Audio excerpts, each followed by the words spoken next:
Théodore Fritsch, bonsoir, vous pouvez vous installer. Et bienvenue sur notre plateau. Voilà une poignée de main entre les deux adversaires. Voilà, qui souhaite lancer les hostilités avec Théodore Fritsch, bien que ce débat soit très courtois, comme nous l'avons souhaité.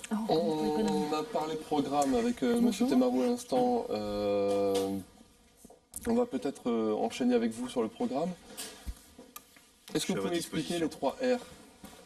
Les 3 R? Oui, qui sont réforme, relance et reconversion. Absolument. Est-ce que vous pouvez nous l'expliquer? Le 4e R étant le rassemblement des Polynésiens, et c'est ce que nous souhaitons faire dans le cadre de cette élection. Rien à voir avec le RPP? Non, absolument pas. Nous souhaitons effectivement mettre 3 temps forts dans cette prochaine mandature. Parce qu'il faut que nous fassions des réformes dans notre pays, nous le savons. Lorsque nous disons tous les soirs qu'une page de notre histoire doit se tourner, elle n'est pas que politique. Il y a un système économique qui a été conçu sur une période faste avec le nucléaire et avec les transferts financiers importants de la métropole. Et malheureusement, nous ne pouvons que regretter que la période de l'après-nucléaire n'ait pas du tout été préparée. Il convient aujourd'hui de prendre un certain nombre de réformes, notamment autour du système économique qui a été mis en place. Puisque nous pensons qu'il y a une réglementation bien trop importante qui a été mise en place. Il y a un système administratif qui vient aujourd'hui, et je fais souvent la comparaison avec une toile d'araignée qui a été tissée sur l'ensemble du pays, sur l'ensemble des secteurs économiques, que ce soit la pêche, la perliculture, le tourisme aussi dans une certaine mesure, et l'ensemble des secteurs économiques. Et donc le principe, c'est que l'araignée se met au milieu de la toile, et par le biais de la toile sans les vibrations de l'ensemble du pays. Malheureusement, le Taoui est venu simplement changer l'araignée, mais on a gardé la toile d'araignée. Et nous pensons qu'il faut retirer les deux, à la fois l'araignée et à la fois cette toile d'araignée, et donc venir alléger les procédures administratives, venir redonner de l'oxygène au monde des entreprises. Et il y a une vague de réformes qui doit être prise dès le début du mandat pour établir aussi une certaine confiance avec l'État, parce qu'elle sera nécessaire. Faire disparaître tout ce que le Tahuela et le Taoui ont fait, alors que vous avez été ministre de ces deux gouvernements? Écoutez, contrairement à d'autres, je ne souhaite pas personnaliser la relation que l'on peut avoir avec le monde de l'administration. Parce que, bien heureusement, l'administration ne se résume pas au Tahuera ou à l'UPLD. Il y a des fonctionnaires qui, chaque jour, font du mieux qu'ils peuvent pour pouvoir rendre le service public et répondre aux textes qui ont été votés par l'Assemblée. Donc il faut passer par une étape de l'Assemblée pour retirer un certain nombre de textes ou pour les réviser, parce qu'on vient aujourd'hui emprisonner, étouffer le système économique. Et si on veut qu'il y ait ce retour vers le secteur privé, il faut aussi passer par un allègement des procédures administratives et de cette chape de plomb qui pèse aujourd'hui sur le secteur privé. Quel genre de changement, d'allègement? Par exemple, nous viendrons aussi proposer en négociation tripartite à ce qu'on puisse venir modifier le Code du travail. Il faut alléger les procédures administratives et les charges qui pèsent sur les employeurs pour créer de l'emploi. L'emploi, c'est tout de même au cœur de la problématique aujourd'hui de cette élection. Il y a des milliers de chômeurs, milliers de jeunes qui aujourd'hui, diplômés ou pas, ne trouvent pas de boulot. Et il y a des entreprises qui peuvent, malgré ces temps de crise, avoir quelques chantiers, quelques marchés, quelques perspectives, mais compte tenu de cette chape de plomb, et je reprends cette expression qui pèse sur eux, vont réfléchir non pas à 2 fois, mais à 5 fois avant d'embaucher quelqu'un. Et donc il est important de redonner aussi de l'oxygène en allégeant un certain nombre de dispositifs sur la création d'emplois, et pourquoi pas en venant aussi alléger les charges patronales, les charges sociales à l'embauche, notamment sur les 6 premiers mois, voire la première année, en fonction des secteurs d'activité. J'aimerais bien qu'on parle de quelques chiffres justement à ce sujet-là. Vous pensez alléger les charges patronales, sociales. Je vois dans votre programme 2500 emplois aidés par an, 1000 contrats d'apprentissage, des logements sociaux, 2000 par an. Tout ça, ça se finance, mais par comment? Enfin, par quoi? Alors, sur les formules d'emploi aidé, vous savez qu'il existe déjà aujourd'hui les CEPIA. Et donc, quelques milliards sont mis aujourd'hui déjà par le budget de la Polynésie pour venir bien répondre à cette demande d'associations qui viennent bénéficier de ces dispositifs. Nous souhaitons redéployer ces crédits. Alors tout dépend de la situation des finances publiques que nous allons trouver en arrivant, bien entendu. Environ 120 milliards de déficit déjà. Ah, vous avez le bon chiffre. Tout dépend donc de la situation que nous allons trouver, mais nous allons redéployer les crédits existants en matière d'emploi aidé. Mais plutôt que d'employer nos jeunes à nettoyer les bords de route, parce que malheureusement beaucoup de ces associations viennent faire ce genre de projet, et je ne leur jette pas la pierre, mais nous souhaitons profiter de cette manne financière et donc pour permettre à nos jeunes de mettre un pied plutôt dans l'entreprise. Et c'est pour cela que nous souhaitons mettre en place à la fois l'alternance qui permettra à nos jeunes d'avoir un temps à l'école, en formation scolaire, et un temps en entreprise, comme ça existe en Allemagne ou dans d'autres grands pays, et celui de l'apprentissage, notamment pour ceux qui ont quitté trop tôt le système scolaire. Ça passe aussi donc par la reconnaissance des métiers, par peut-être la mise en place des métiers, du statut d'artisan au sens large, et pas simplement l'artisanat d'art, et de faire en sorte que, pourquoi pas, nous ayons une sorte de compagnonnage en Polynésie. Les Polynésiens sont riches de leur savoir-faire et savent travailler de leurs mains, et il est important pour nous de mettre en place cet apprentissage. Donc le financement, ça sera par le redéploiement des crédits qui sont aujourd'hui sur le CEPIA. Je pense aussi faire un appel à l'État sur cette manne qui existe aujourd'hui dans le cadre du contrat de projet qui n'est pas utilisée. En particulier pour le logement social. Vous savez qu'on parle de cette enveloppe de 23 milliards. Alors certains nous disent qu'il n'en reste plus que 19 puisqu'il y a eu quelques redéploiements. Une vingtaine de milliards aujourd'hui risquent de repartir si d'ici 2014 nous ne les utilisons pas. L'État ne fera pas l'autruche, entre guillemets. Cet argent est prévu, ils ne vont pas le retirer. Ils vont le remettre sur un nouveau contrat de projet.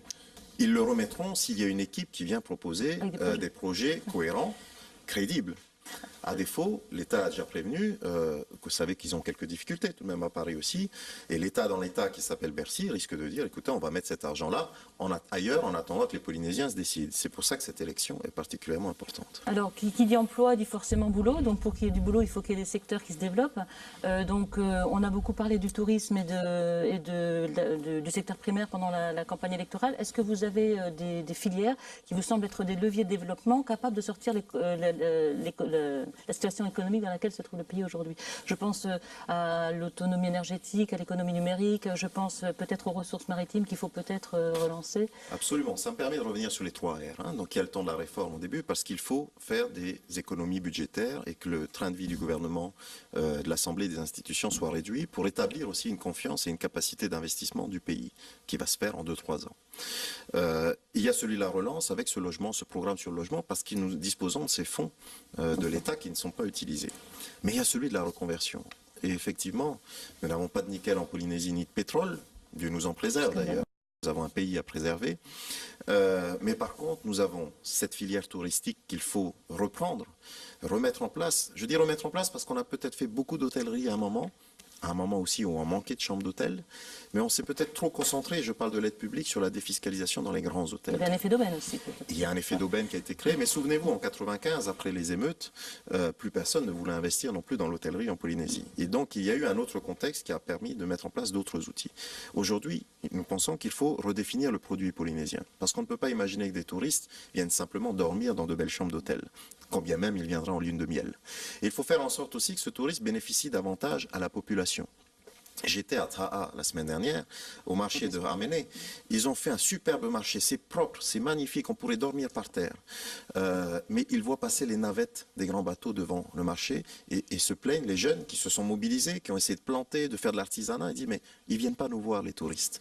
Et voilà le genre de choses qu'il va falloir corriger. Ça ne prend pas des milliards, mais c'est un peu de bon sens et un peu de réorganisation. Alors, ce que vous voulez corriger aussi, c'est la gouvernance. Vous dites dans votre programme oui à une gestion saine de l'argent public, sans oublier d'égratigner les 2 ex-présidents en particulier. Qui se présentent, personne. Pas Gaston Tongson, non, pas dans votre programme, mais dans vos meetings et vos militants ne se privent pas de les citer. Vous ne citez pas trop Gaston Tongson qui est avec vous, mais beaucoup Gaston Floss et Oscar Temaru. Qu'est-ce qui va changer avec vous en matière d'exemplarité de gouvernance?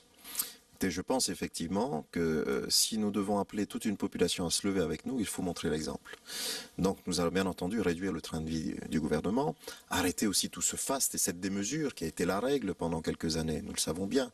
On a essayé de singer, pardonnez-moi l'expression, de grands États en essayant de se prendre pour ce que l'on n'est pas. On a un grand pays. Effectivement, grand comme l'Europe, je l'ai entendu encore à l'instant. Mais nous sommes moins de 300 000 habitants. Et donc, il faut revenir à une gestion plus mesurée. Il y a certains gouvernements, président de la Polynésie et nous en sommes fiers. Mais parlez de choses concrètes, là. Qu'est-ce qui peut être plus mesuré? Est-ce que, par exemple, vous réinvestissez la caserne Broche, la présidence du quartier Broche, vous la réinvestissez? Je n'ai pas encore pris cette décision. Par contre, ce que je peux vous dire, c'est que si la caserne Broche pouvait accueillir l'ensemble du gouvernement au même endroit, oui. Parce qu'une première mesure consisterait à rassembler tous les ministres au même endroit. Ça fera quelques économies de gasoline, comme dit l'un de mes concurrents qui se présente. Il suffit pour cela de rassembler tous ces ministres. Il n'est plus question de continuer. Avec des équipes donc plus restreintes pour que Des tout le monde équipes vienne dans plus les locaux. restreintes. Et il faut arrêter de balader la population. Lorsqu'elle a besoin de rencontrer quelqu'un, on l'envoie en général d'un ministère à l'autre en disant mais c'est pas moi, c'est l'autre. On va rassembler tout le Et gouvernement le au même Tawela endroit. propose 8 ministères seulement. Est-ce que c'est aussi votre proposition? Oui, Combien contrairement d'équipes, au combien Tawela, de personnes au gouvernement? je n'ai pas encore constitué de gouvernement parce que j'estime que l'élection est Vous à avez venir. pensé? Mais nous pensons effectivement réduire le nombre de ministres, c'est important. À 8, avec un vice-président et un président, ça permettra de pouvoir travailler efficacement. Mais c'est pour ça aussi qu'on pourra tous se rassembler au même endroit. On va supprimer les voitures de ministres. Il y aura un petit service qui va permettre aux ministres qui ont des rendez-vous officiels dans la journée de pouvoir tourner. Mais les voitures restent à la présidence et ça permettra aussi de faire quelques économies. Est-ce que certains ministères sont encore utiles? Je pense à celui du Vous pensez tourisme. auquel? Je pense à celui du tourisme. On pourrait confier cette gestion au privé. Je pense peut-être au ministère de la Perliculture. Malgré tout, on a encore l'intervention du public dans les affaires privées. Vous parliez d'aide sectorielle, plus publique sectorielle, justement. Est-ce qu'il n'y a pas moyen de retirer cette aide du public, du gouvernement, dans des secteurs qui ne pourraient être que privés, gérés que par les privés? Les perliculteurs le demandent déjà depuis longtemps, par exemple. Absolument. Bon, il y a une division aussi au niveau des perliculteurs, parce que je connais bien ce secteur, mais très clairement, alors est-ce que ça va jusqu'à supprimer les ministères? Nous le verrons bien. Il faut bien qu'il y ait un référent à un moment pour l'action publique, mais que l'on puisse regrouper ces ministères pour optimiser l'action publique, bien entendu. Ce qui est important, c'est que le secteur privé reprenne les manettes sur ces secteurs économiques, que ce soit la perliculture, que ce soit la pêche, et que ce soit aussi le tourisme. Et donc, on parlait tout à l'heure des filières, il y a également derrière deux autres secteurs qui me tiennent à cœur, c'est celui globalement du secteur primaire, donc avec l'agriculture et la pêche que nous englobons, celui des énergies nouvelles, parce que je crois qu'il y a non seulement des applications déjà immédiates que l'on pourrait mettre en place en Polynésie, mais également des recherches qui pourraient être menées sur l'énergie des passes, sur l'énergie de la houle et sur tout un tas d'énergies que les grands États aujourd'hui financent. Et j'en rajouterai un troisième, c'est celui du numérique, puisqu'on s'est doté d'un câble. Malheureusement, on a pris un gros tuyau, un énorme tuyau, mais avec un tout petit filin d'eau qui circule à l'intérieur. Il faut le remplir, ce câble, et l'utiliser. Et il y a une capacité de création artistique dans notre pays qui est sous-exploitée. Nos jeunes, aujourd'hui, sont fervents d'ordinateurs et sont capables de créer de magnifiques choses. Et je sais que TNTV s'en fait le relais régulièrement, mais d'autres médias également. Mais surtout TNTV. Et notamment TNTV, je ne voudrais pas tous les citer, je risque de faire des déçus, mais il y a une capacité créative. Pas de problème. Vous savez, par exemple, qu'en Nouvelle-Zélande, il y a des références aujourd'hui en Nouvelle-Zélande sur la création artistique pour les studios de Hollywood, parce qu'il y a ce toucher, cette façon de créer en maori en Nouvelle-Zélande, et je crois qu'il y a un positionnement à trouver pour les Polynésiens. Mais vous avez raison. Il faut notamment dans la pêche et la perliculture retirer l'administration là où elle n'a rien à faire. Je suis contre ce projet de commercialisation, le TPC. 500 millions, c'est énorme pour le budget de la Polynésie et c'est ridicule sur les 8 milliards de chiffre d'affaires de la perliculture. La Maison de la Perle, elle avait vocation, lorsque je l'avais initiée, d'abord à éviter de créer un immeuble à 1 milliard. Et heureusement que nous l'avons fait dans une petite maison. Et elle avait vocation à tester ces procédés entre perliculteurs parce qu'ils n'étaient pas tous d'accord sur le tri, sur la pré-commercialisation, sur la labellisation. Mais je leur avais dit, il faut que vous preniez main sur ces activités. C'est au secteur privé de définir les règles de commercialisation. Le pays doit accompagner et soutenir, simplement. Là, vous avez réussi à les fédérer. On va parler un peu de politique. À l'époque, oui, effectivement. On va parler un peu de politique. Donc, Atia Porinetia est un parti qui est jeune, qui est constitué de leaders politiques forts avec des personnalités importantes. Est-ce que tout le monde fait bloc derrière vous, Monsieur Rofrich? Est-ce qu'il y a une stabilité qui est envisagée dans ce parti ou est-ce qu'il y a de temps en temps des tensions qui peuvent se faire valoir parce que certains jouent leur carte politique, jouent leur carrière politique sur ce... Écoutez, ceux qui ont essayé d'amener de la tension ne sont pas à Atia Porinetia aujourd'hui. Je crois que dès le début, je l'avais annoncé, je ne souhaitais pas être le président des tractations. Vous pensez à qui? Teva Manutei, Bruno Sandras? Je vais éviter de citer des noms aussi, puisque nous sommes là plutôt pour regarder vers l'avant. Mais ce que je peux vous dire, puisque la question... Regarder vers l'avant, c'est aussi envisager d'autres alliances éventuellement. En tout cas, ceux-là n'ont pas adhéré à Atia pour Inetia. Nous avons fait un congrès fondateur samedi dernier. Alors, selon les commentateurs, plus de 3000, nous disons près de 4000. En tout cas, il y a eu beaucoup de monde qui s'est déplacé pour la création de ce parti politique. Et l'ensemble des anciens partis ont accepté de baisser leur bannière et nous sommes tous réunis dans ce parti politique. Mais enfin, vous entendez bien ce qui est en filigrane dans cette Voilà, question de Nathalie. Hein. On a les noms de Gaston Tangsang, Patrice Vernedon, Armel Merciron, Philippe Chine. Hein, cette alliance, elle fait plus que rappeler Totatoaïa. Hein. On a Nicole Bouteau qui n'était pas dans Totatoaïa à l'époque. Mais en dehors de vous et de Nicole Bouteau, justement, c'est Totatoaïa. Quelle est la différence? Absolument pas, parce que Totatoaïa, c'était une liste qui s'est présentée aux élections. Et chacun est resté avec son drapeau. C'est bien, c'est pour ça que je réponds par le Congrès. Nous avons constitué un parti politique. Et chacun a mis son drapeau au placard. Nous sommes aujourd'hui tous réunis derrière Atia pour Inetia. Dans lequel chaque parti reste indépendant quand même, non? L'UMP, l'UDI ont créé des mouvements comme ça, fédérateurs aujourd'hui. Mais nous avons laissé de côté complètement ces drapeaux. Nous avons créé le parti politique. Est-ce que l'UMP est vraiment un symbole de stabilité aujourd'hui? Je ne sais pas, avec le combat. J'aurais pu citer l'UDF à l'époque. Je veux dire, il y a eu d'autres expériences à un moment où les uns et les autres ont accepté de mettre leur ego de côté et de se rassembler. Donc c'est une formation, on parle bien d'une formation unique C'est bien une formation unique, donc c'est un premier signe de stabilité. Et le deuxième signe, je voudrais le rappeler, nous sommes la seule liste qui, à ma connaissance, a aujourd'hui pris les devants et pour garantir la stabilité, chacun des 73 candidats a accepté de s'engager à rendre son siège s'il quittait le groupe à l'Assemblée. Je l'ai fait, j'ai rendu mon siège. Vous n'êtes pas les seuls à avoir proposé ça. Hein. C'est pas exclusivité. C'est pour ça que j'ai dit à ma connaissance, pardonnez, ma faible connaissance des autres partis politiques sur ce plan, mais néanmoins je l'ai fait. Et j'ai demandé à ce que l'ensemble des colistiers suivent cet engagement. Est-ce que les autres ont signé un acte d'engagement? Je ne sais pas. Nous l'avons signé. Alors certains observateurs sont un petit peu inquiets du fait qu'il n'y ait pas eu d'union des autonomistes justement dans le combat des territoriales aujourd'hui. Ils pensent que peut-être ça peut affaiblir la position des autonomistes. Pourquoi cette alliance à la base n'a pas pu être possible et pourquoi autant de listes autonomistes se présentent aujourd'hui en face d'un parti indépendantiste? En tout cas, nous avons rassemblé tout de même beaucoup de ces mouvements autonomistes à Atia pour Inetia. Il y a un autre parti politique, et j'ai déjà répondu, qui n'a pas souhaité cette union des autonomistes. Monsieur Gaston Floss, allez, citons son nom, n'a pas souhaité cette union des autonomistes. Il a souhaité faire son marché et choisir qui pouvait venir sur une liste Tahoeira Huiratira, pas sur une liste d'union des autonomistes. Vous avez vu une autre liste d'union des autonomistes? Lui, il dit que vous êtes venu le voir, que vous avez été trop gourmand en termes de poste et que c'est pour ça que cette union n'a pas pu se faire avec vous. Qu'est-ce que vous lui répondez? Je dis encore une fois qu'il faut arrêter de prendre les Polynésiens pour des imbéciles. Alors justement, Il sait très bien... C'est faux, c'est ce que vous dites? Bien entendu. Ce qu'on lui a demandé, c'est de faire en sorte justement de trouver les moyens que tous les autonomistes se réunissent. Mais je persiste aujourd'hui, c'est M. Floss qui a été la raison essentielle de la division des autonomistes.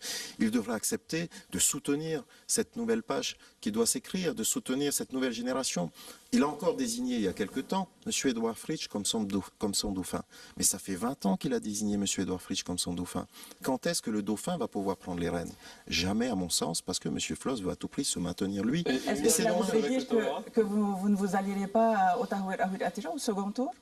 Alors là aussi, c'est une jolie histoire que M. Floss a racontée à la population, parce qu'il estime que si on ne veut pas de M. Floss en tant que président, on ne s'allie pas au Tahoeira. Vous voyez qu'il résume le Tahoeira Huiratira à sa personne comme il a toujours fait. Donc oui au Tahoeira, mais pas avec Gaston Floss, c'est bien cela. Si nous sommes, nous, en tête au premier tour, nous ouvrirons les portes au rassemblement de cette famille autonomiste. Pas à n'importe quelle condition. Il est important que chacun, bien entendu, accepte aussi la règle que nous nous sommes imposés, c'est de mettre un peu son ego de côté et de construire ensemble. Il y a un programme que Atia pour Inetia soutient, c'est ce programme, si nous sommes en tête, que nous devons mettre en place. Et je demanderai également cet engagement de rendre son siège si, au cours du mandat, les personnes qui venaient à nous rejoindre décidaient de sortir du groupe.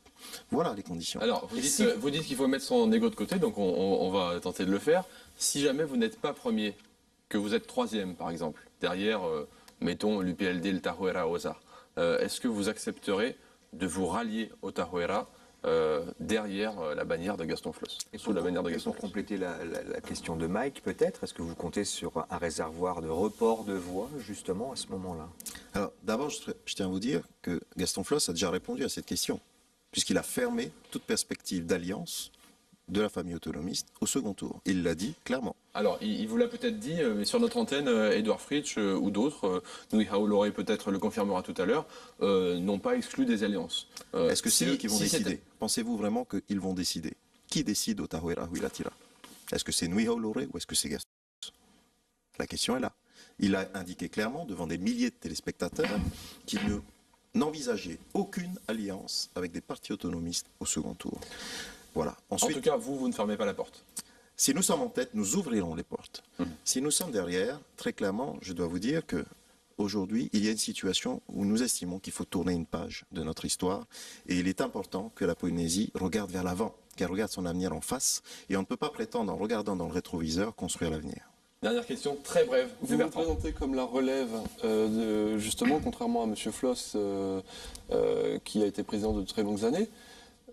Pourquoi êtes-vous plus légitime comme relève que Teiva Manutei et que d'autres candidats, comme Patrice Jamais aussi, qui se proposent d'être la relève de ce pays? Pourquoi vous êtes-vous plus légitime de cette relève? Alors, d'abord, je tiens à rectifier quelque chose. Je ne me présente pas contre Gaston Floss. Je me présente pour proposer une alternative aux Polynésiens, en disant qu'il y a un ancien système qui doit évoluer. Ensuite, c'est aux électeurs de le déterminer. Ce que nous avons réussi à constituer, me semble-t-il, c'est une liste qui a à la fois de la proximité avec des Tavanas, a de l'expérience, parce qu'on n'a pas le temps non plus d'avoir une équipe qui arrive sans expérience et qui apprenne à diriger un pays. Il faut savoir prendre des arrêtés en Conseil des ministres, préparer des lois de pays, les défendre devant le Conseil économique, social et culturel, les présenter à l'Assemblée.